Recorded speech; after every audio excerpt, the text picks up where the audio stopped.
Je vous disais, vous êtes les acteurs de votre propre vie.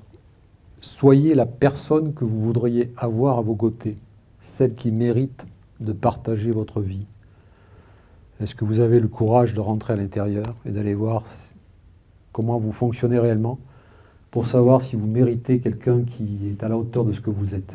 Ou est-ce que vous êtes un petit saboteur qui néglige ce que vous êtes, votre véhicule terrestre, et qui s'oublie parce qu'il pense qu'il doit faire ceci, qu'il doit faire cela? On n'est pas là pour faire, on est là pour être. Osez travailler sur vous-même avec bienveillance. Sans amour et sans bienveillance, il n'y a rien qui se construit réellement.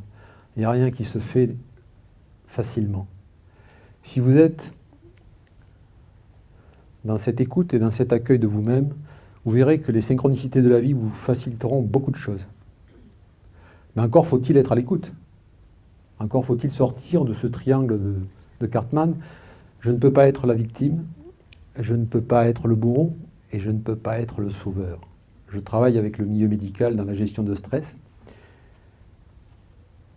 Et souvent, quel que soit l'âge qu'ils ont, ils sont souvent dans la position du sauveur. Parfois, ils peuvent être un peu bourreaux. Ça leur arrive. Mais ça, c'est un petit clin d'œil que je fais à certains de mes amis. Prendre soin de soi n'est pas une attitude égoïste. Soyez bienveillant avec vous-même. Soyez dans l'amour et le respect de ce que vous êtes. C'est la seule issue pour sortir de vos souffrances et de vos croyances limitantes, conscientes ou pas. Apprenez à être heureux avec humilité.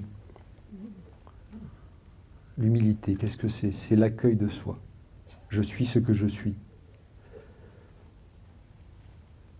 Cultiver l'instant présent, c'est ce que j'essayais de vous expliquer. C'est le moment où vous êtes en pleine nature. Ça peut être au volant de votre voiture. Hein. Vous êtes peut-être coincé dans un embouteillage. Plutôt que de râler, fermez les yeux. C'est embouteillé, de toute façon, ça ira pas plus vite. Faites 2-3 respirations conscientes. Pour ceux qui savent faire du yoga, vous pouvez faire la respiration du feu, c'est excellent. Ça va vous vider littéralement de toute cette fatigue et de toute cette peut-être colère, parce que vous aviez prévu de rentrer à telle heure et que